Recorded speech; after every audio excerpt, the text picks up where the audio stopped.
여러분 안녕하셨습니까? 오늘은 이 구속사적 설교를 마감하면서 제 강의의 대단원의 막을 내리도록 하겠습니다. 오늘 강의가 대단히 중요하다고 생각합니다. 지난번에 제가 말씀드리면서 그 예정적인 설교에 대해서 문제점을 제기하고 그 예정적인 설교의 그 부족한 것 또 결점을 보완할 수 있는 것, 즉 한국교회를 정말로 하나님의 말씀으로 되돌려 넣는 그런 방법은 구속사적인 강해 설교가 되어야 되겠다, 이런 말씀을 지난 시간에 한 줄 압니다. 그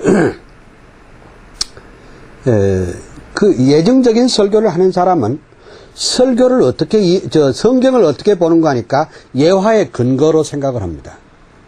그러니까 예정적인 설교의 약점은 뭔가 하니까 설교자가 자기가 나아가야 할 방향, 목표를 떡 정해놓고서는 성경에다가 자기가 필요한 그 소스를 캐냅니다, 이렇게. 그래서 그 증명을 해나갑니다.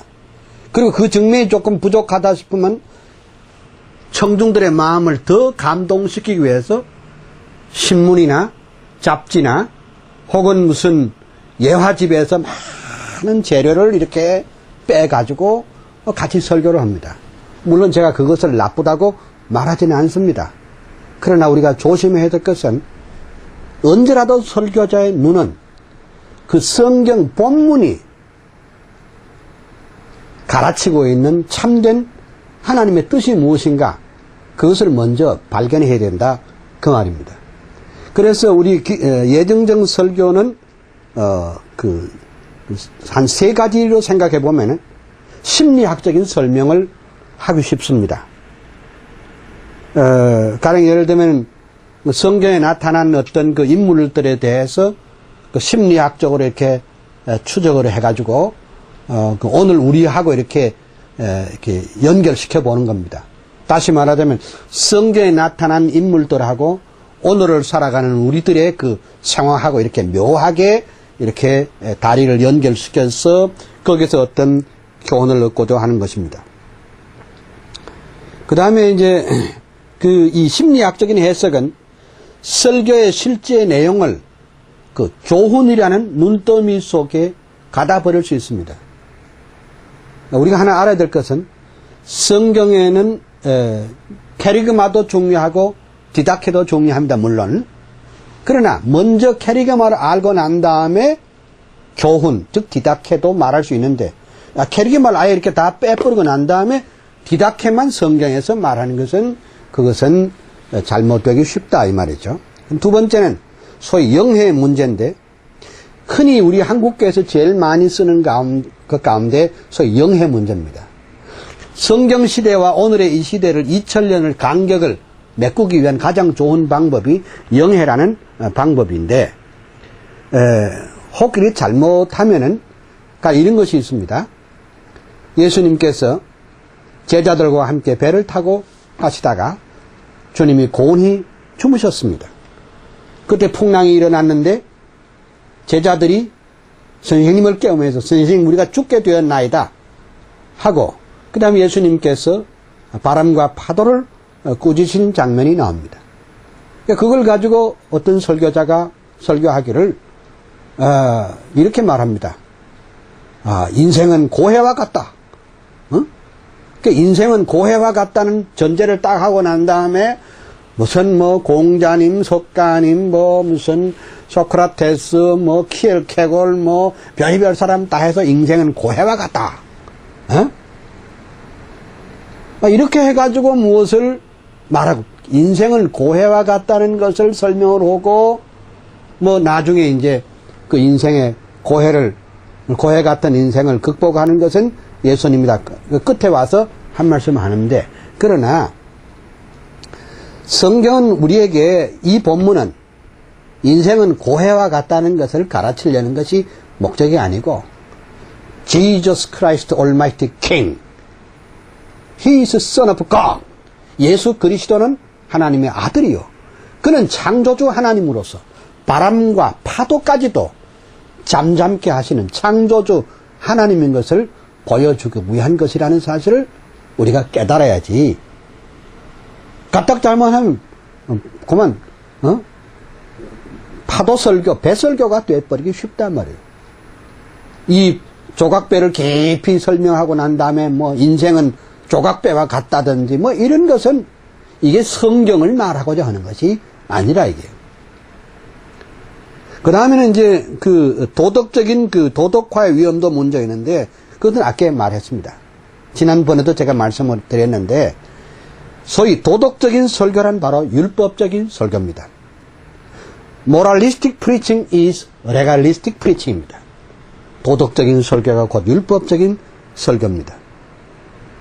그러니까 우리는 언제라도 그렇습니다.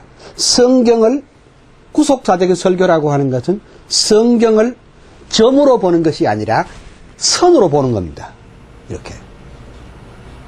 하나님께서 날 같은 죄인을 구속하여 주시기 위해서 우리를 위해서 위대한 구속의 계획을 세우시고 그 위대한 구속의 계획을 성경의 역사를 통해서 자기 자신을 계시하여 주셨습니다. 인간은 자기 힘으로 구속함을 받을 수 없고 어린 양의 피로 말미암아 구속함을 얻는다는 것은 대속의 죽음이 있어야 하나님의 공의가 만족되는 것입니다. 그러니까 하나님은 예수 그리스도의 십자가는 하나님의 공의와 하나님의 사랑이 교차되는 장소가 바로 십자가입니다. 이것을 하나님은 이스라엘 역사를 통해서 자기를 의의 하나님은 동시에 사랑의 하나님이시다. 인간은 자기 힘으로 구속함을 받을 수 없기 때문에 참된 중보자 곧 참 사람이시요 참 하나님이신 아들 예수 그리스도가 오셔서 유월절의 어린 양처럼 십자가에 못 박혀 죽어야 될 것을 구약 성경 전체를 통해서 계시하여 주셨습니다. 때가 이름에 그리스도께서 오셔서 우리를 위해서 십자가를 지시고 우리를 죄 가운데서 구속하여 주셨습니다. 여러분, 성경은 절대로 그냥 역사책이 아닙니다. 성경은 그냥 무슨 좋은 도덕경이 아닙니다. 성경은 하나님의 말씀이요 하나님의 구속의 역사입니다. 그러므로 설교자가 설교를 할 때는 거기에다가 포커스를 맞춰가지고 설교자 자신이 하나님의 말씀 앞에 무릎을 꿇어야 그것이 성경이 바로 증거되고 그것이 바른 설교가 될 수 있지.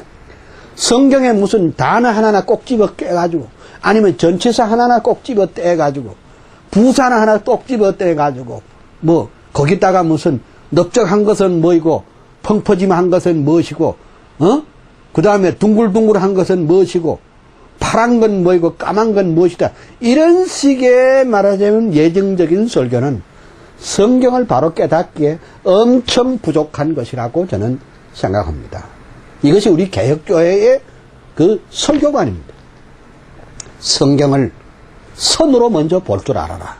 점으로 보지 말고.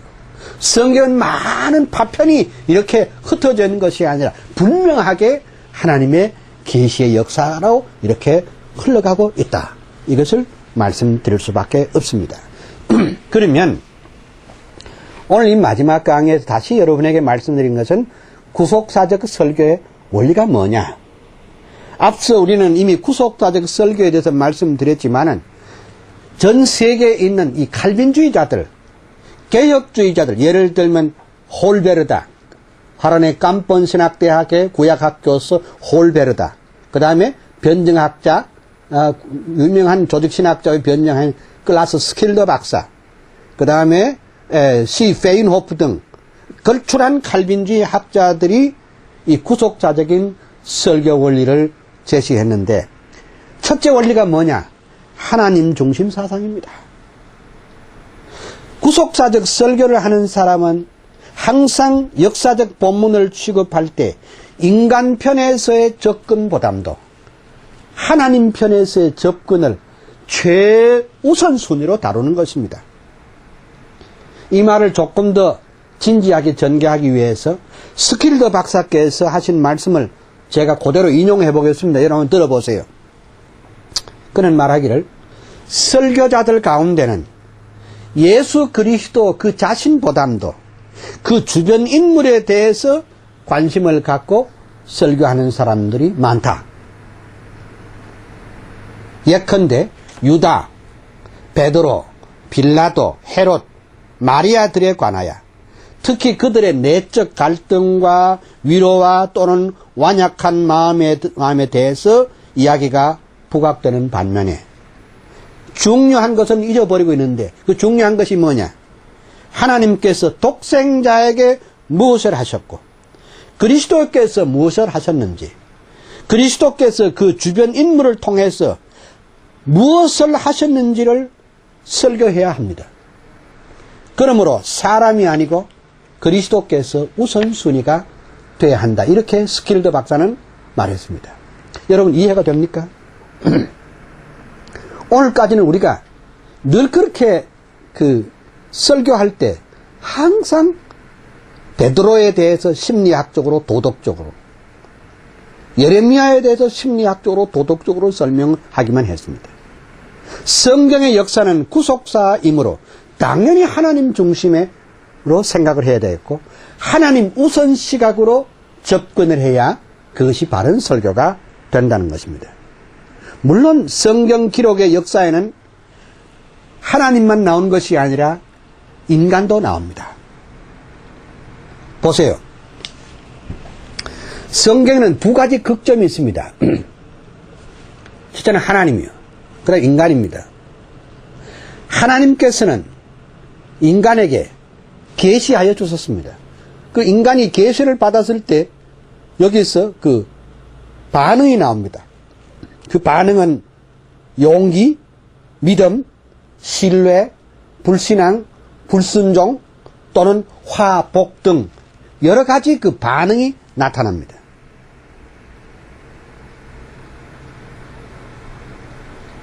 하나님께서는 항상 그 계시사에서 앞장서시며 인간은 그 뒤를 따릅니다. 성경은 어떤 개인의 흥망성쇠나 국가의 흥망성쇠를 다루는 책이 아닙니다. 성경은 하나님의 구속의 역사이고 성경은 바로 하나님의 말씀이요 하나님의 책입니다.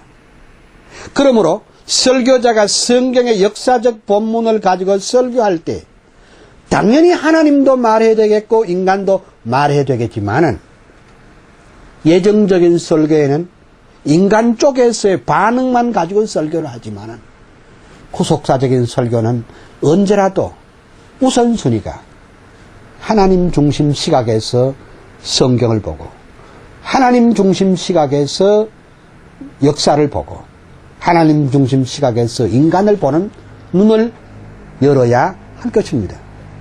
성경이 하나님의 구속의 역사이기 때문에 하나님 편에서 성경을 볼 줄 알아야 그때 성경이 보이기 시작합니다. 저는 신학교육을 34년 동안 했고 많은 신학생들과 목사님들을 키워서 보냈습니다. 그런데 참 섭섭한 것은 신학 공부 3년 내지 7년을 공부하고도 아니 평생을 강단에서 설교하면서도 이걸 모르고 있는데 저는 답답한 겁니다. 성경은 하나님의 말씀입니다. 우리가 칼빈주의 신학을 공부하고 칼빈의 신학을 배우고 카이퍼, 바빙크 스킬들을 배우고 난 다음에 그래도 설교할 때는 예정적인 설교를 해버림으로 말미암아 그냥 도덕적인 설교를 해버리게 된다. 이게 참 안타까운 말입니다.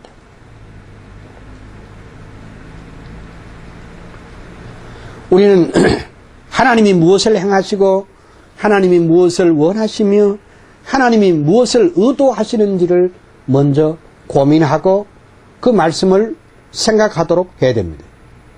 이런 원리는 신약에도 같습니다. 가령 복음서에서 예수님과 많은 사람들이 만나죠. 그렇죠? 이때도 예수님과 예수님의 사역과 예수님의 말씀이 중심이 되어야 하며 더 나아가서 하나님께서 그리스도 안에서 어떻게 자기를 나타내셨고 구원을 성취하셨는가를 중심으로 성경을 봐야 됩니다. 예를 한번 들어볼까요? 가령 삭개오 얘기입니다. 흔히 이제 설교자들이 삭개오를 설교할 때, 첫째, 삭개오는 뭐 무슨 키가 작아서 뽕나무에 올라가서 예수님을 보려고 했다. 그러면 삭개오는 염치불구하고의 신앙, 둘째 신앙은 삭개오는 뭐 적극적인 신앙, 셋째는 삭개오는 회개의 신앙, 넷째는 삭개오는 순종의 신앙. 다 맞는 얘기입니다. 하나도 틀림없습니다. 그러나 성경은 삭개오의 위대한 신앙을 기록하려는 것이 성경 기록의 목적이 아니라 예수님께서 삭개오 같은 죄인을 불러서 오늘 이 집에 구원이 이르렀다고 말씀하심으로 말미암아 예수님이 바로 세리와 창기의 친구가 되시고 그들의 구주가 되신다는 그 자기 자신을 나타내는 것이 이 본문의, 이 성경의 핵심이라. 여러분, 한번 생각해 보십시오. 예수님은 그 수많은 군중 속에 뽕나무에 매달린 그 한 사람을 보았습니다. 뽕나무에 삭개오만 올라갔겠습니까? 아마 다른 아이들도 다른 사람도 있었을 것입니다. 그러나 예수님이 삭개오가 올라가 있는 뽕나무에 올라가서 삭개오야 내려오라 하시는 것은 예수님이 하나님 되심과 그가 메시아 되심과 구주가 되심을 보여주기 위함입니다. 그는 또한 죄를 용서하여 주시는 하나님인 것을 보여주시기 위함입니다. 우리가 이 메시지를 오늘을 살아가는 청중들에게 확실하게 증거가 돼야 그 청중들이 그 말씀을 듣고 주님이여 나는 삭개오보다도 더 문제 많은 골치 아픈 하나님 앞에 부끄러워서 설 수 없는 죄인입니다만 주님이 우리 가운데 함께하여 주셨고 주님이 우리를 찾아오셨다고 하는 사실을 확실하게 증거되어야 할 줄로 믿습니다. 성경 기록의 목적이 하나님이면 하나님, 예수님이면 예수님을 분명히 우선적이고 핵심적으로 다뤄야 할 것입니다. 그러므로 어떤 인물의 성격이나 성공적 삶을 말하기보다는 하나님께서 그 인물을 통해서 무엇을 하셨는가에 초점을 맞춰야 할 것입니다. 어떤 사람은 요셉의 그 일대기를 읽고 쨍하고 해뜰날 하면서 그런 설교를 합니다. 아주 무단 가출해서 출세한 대표적인 사람쯤으로 생각합니다. 그게 아닙니다. 요셉의 배후에 하나님이 계시고 그것을 가르쳐 주심으로 요셉은 나중에 고백하기를 나를 이리로 보낸 자는 당신들이 아니요 하나님이시라는 사실을 깨닫게 됐습니다. 성경은 야곱의 위대한 것을 가르치기 위한 것이 성경 기록의 목적이 아닙니다. 야곱은 창세기 25장에서 50장까지 그렇게 많은 장을 할애하면서 성경을 야곱에 대해서 기록해놨습니다. 근데 이게 웬일입니까? 에녹은 일생 동안 깨끗하게 사는 사람이지만 단 석 줄밖에 기록이 안 되어 있습니다. 왜 그럴까요? 성경은 이겁니다. 야곱의 위대한 생애를 그리려고 했던 것이 아니라 야곱처럼 지지리도 못났고 그저 하는 것마다 실패투성이요 이중인격자요 정말로 아침 저녁으로 신앙이 달라지는 그야말로 꾀보요 문제투성의 야곱이지만 하나님께서는 이 자손들을 통해서 메시아가 오셔야 하기 때문에 하나님께서 그가 힘들고 넘어질 때마다 찾아오셨어요. 야곱아 라고 불러주셨습니다. 여러분 이것은 하나님의 계시의 역사입니다. 야곱의 역사가 아닙니다. 하나님의 은총의 역사입니다. 하나님의 거저주시는 은총을 이 성경이 우리에게 보여주신다 그 말입니다. 이것을 깨달을 때 설교자의 눈은 막 열려지고 가슴이 불이 탑니다. 이 하나님의 거저주시는 은총의 진리에 대하여 가슴에 불이 타는 사람들만이 이게 오늘 강단을 개혁시킬 수가 있다는 것입니다. 요한 칼빈은 구속사적 설교의 의미를 잘 알았던 사람입니다. 칼빈은 말했습니다. 사도 바울은 성경은 의심할 바 없는 진리지만은 모세가 위대한 웅변가였다거나 이사야가 위대한 인물이었다는 것을 말하지 않는다 했습니다. 칼빈이 잘 봤습니다. 여러분, 신약 성경을 보면 구약 성경에 그 소위 우리가 말하는 그 인물들이 무슨 그 사람들에게 위대성을 말한 것이 아닙니다.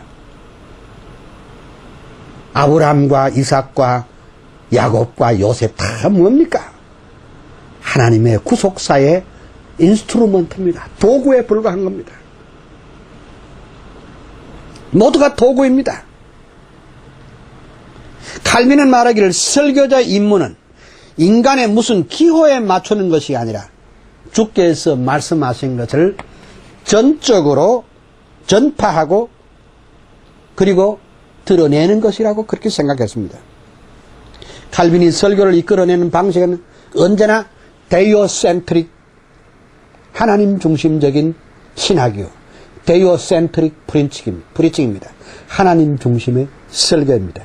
그러니까 오늘 우리 한국교회가 정말로 인본주의적인, 인간 중심적인, 사람의 마음을 기쁘게 해주는 식의 그런 설교에서 빨리 벗어나서 하나님 중심의 설교로 돌아가야 한국교회가 바로 될 줄로 믿습니다. 그러므로 우리는 구속사적인 설교가 도대체 뭐냐? 구속사적인 설교는 딴 게 아니라, 잘 들어두세요. 하나님의 말씀인 성경에서 역사적 사건을 가지고 설교할 때 삼위 하나님을 우선순위로 놓고 설교하는 방식을 바로 구속사적 설교라 한다. 이렇게 할 수 있습니다. 자, 구속사적 설교의 원리 또 한 가지는, 첫째는 뭐라고 그랬습니까? 하나님 중심의 설교라고 그랬습니다. 두 번째가 뭐인가니? 구속사적 설교라는 것은 역사의 점진성의 원리를 아는 겁니다. 하나님께서 당신의 구원운동을 구체적인 역사 가운데 진행시켰다는 것을 파악을 해야 됩니다. 하나님의 구원운동은 우리가 흔히 말하는 세속 역사까지도 그의 구속의 목적을 위해서 하나님은 사용하시는 것입니다. 구속사는 본질적으로 역사성을 가진 것입니다. 구속사는 하나님께서 역사 속에서, 역사와 더불어 또 역사 속에서 이루어 가신다는 것을 먼저 깨달아야 구속사적 설교를 할 수 있다고 볼 수 있습니다. 그 다음 세 번째는 구속사적 설교가 뭐냐? 구속사적 설교란 하나님의 구원 운동을 역사의 축으로 보는 겁니다. 하나님의 말씀은 역사적 특징을 가졌을 뿐 아니라 구원의 특징을 가진 것입니다. 성경은 하나님과 그의 백성들이 관계하는 중에 일어난 사건 기록이라기보다도 하나님께서 택한 민족을 계시의 수용자로 삼고 그들에게 역사를 통해서 구원의 길을 제시한 것이라고 할 수 있습니다. 그래서 우리가 이 성경을 볼 때 항상 거기에다가 초점을 맞추고 눈을 떠야 성경을 바로 깨달을 수 있고 또 설교를 바로 할 수 있다. 이렇게 볼 수가 있습니다. 그러면 시간이 많지 않기 때문에 간단하게 마무리를 하면은 구속사적인 설교는 언제라도 하나님의 자기 계시의 사실을 기억을 해야 됩니다. 하나님께서 자기 계시를 하고 있다. 또 두 번째는 구속사적인 설교를 할 때는 항상 중보자를 통한 하나님의 자기 계시를 발견하는 일입니다. 세 번째는 구속사적 설교를 할 때 유의해야 될 것은 하나님의 계시는 그의 백성과 맺은 언약 속에서 나타났다는 것을 분명히 알아야 합니다. 아까 제가 분명히 말씀드렸습니다. 성경을 점으로만 보지 말고 선으로 봐라. 성경을 점으로 보는 사람은 성경을 하나님의 말씀으로 안 믿는 사람, 소위 빨트주의자들이 그렇게 말합니다. 그리고 실존주의자들이 그렇게 말합니다. 예를 들면 어떤 한국의 유명한 설교자가 이사야 35장 1절에서 7절까지를 읽고 다음과 같은 제목을 정했습니다. 사막의 생수라. 이렇게 말하고 난 다음에 첫째는 사막에는 생수가 없다. 둘째는 사막에는 화초가 없다. 셋째, 사막에는 길이 없다. 넷째는 사막에는 여관이 없다. 이렇게 4대지로 나눠서 설교를 했습니다. 여러분, 없는 거로 말하면 사막에는 시계도 없다. 사막에는 디스켓도 없다. 사막에는 만년필도 없다. 사막에는 안경 없다. 나 같으면 1년을 하겠습니다. 여러분, 성경 그걸 말하는 거 아닙니다. 이사야 35장은 예수님 오시기 전 650년 전에 이사야에게 임하신 하나님의 계시입니다. 장차 오실 메시아를 내다보면서 그 메시아가 오심으로 말미암아 일어날 기적적인 사건들과 변화를 바라보는 겁니다. 그것은 하나님께서 이스라엘의 백성에게 약속하신 언약을 다시 일깨워 줌으로 말미암아 이스라엘 백성에 소망을 주신 것입니다. 그 약속은 다름 아니라 보라, 너희 하나님이 오사, 그가 오사 너희를 구원하여 주시리라 했습니다. 이 웅장하고 위대한 그 하나님의 그 구속사의 큰 드라마를 그냥 거기다가 무슨 사막을 하나 딱 꺼내고 사막에는 화초가 없다, 사막에는 생수가 없다, 사막에는 길이 없다, 여관이 없다 하는 것은, 이것은 좋은 종교 강연은 될 수 있을지 몰라도 참된 하나님 앞에 드린 설교는 될 수 없다고 봅니다. 여러분들이 아마 지금까지 제 강의를 들으면서 아마 좀 새로운 도전을 받았을지 모르겠습니다. 한국교회는 개혁돼야 됩니다. 한국교회가 개혁되는 것은 그냥 구호로 무슨 여기 머리띠를 띠고 하자! 이렇게 해서 개혁되는 게 아닙니다. 강단에서부터 개혁돼야 됩니다. 강단에서부터 개혁된다는 말이 무슨 말입니까? 한국교회 개혁은 목사님부터 개혁돼야 됩니다. 설교자가 개혁되면 한국교회는 개혁되도록 되어 있습니다. 왜 우리가 힘있게 증거하지 못합니까? 그 이유는 하나님 중심한 시각에서 설교하지 못하기 때문에 강단이 힘이 없습니다. 자기 재주와 자기 아이디어로 자기가 뽑은 무슨 예화에서 설교를 하려고 하니까 힘만 되게 들고 가마력이 떨어지는 겁니다. 정말 가마력이 있는 설교가 무엇입니까? 설교자가 하나님의 말씀의 대변자가 되고 하나님의 말씀의 대언자가 될 때 그것은 가능한 겁니다. 말씀의 대언자가 되지 아니하고서는 하나님의 말씀을 바로 증거할 수 없습니다. 바로 그 말씀을 증거하기 위해서는 바로 구속사적 설교밖에 없습니다. 성경을 하나님의 말씀으로 온전히 믿고 성경은 하나님의 구속사인 것을 믿고 하나님 중심하고 하나님 편에서 성경의 역사를 바로 꿰뚫어 볼 줄 아는 영안이 열려질 때에 비로소 바른 설교를 할 수 있고 그리할 때 한국교회는 바로 될 줄로 믿습니다. 지금까지 여러 가지로 감사한 것 많았습니다. 고맙습니다.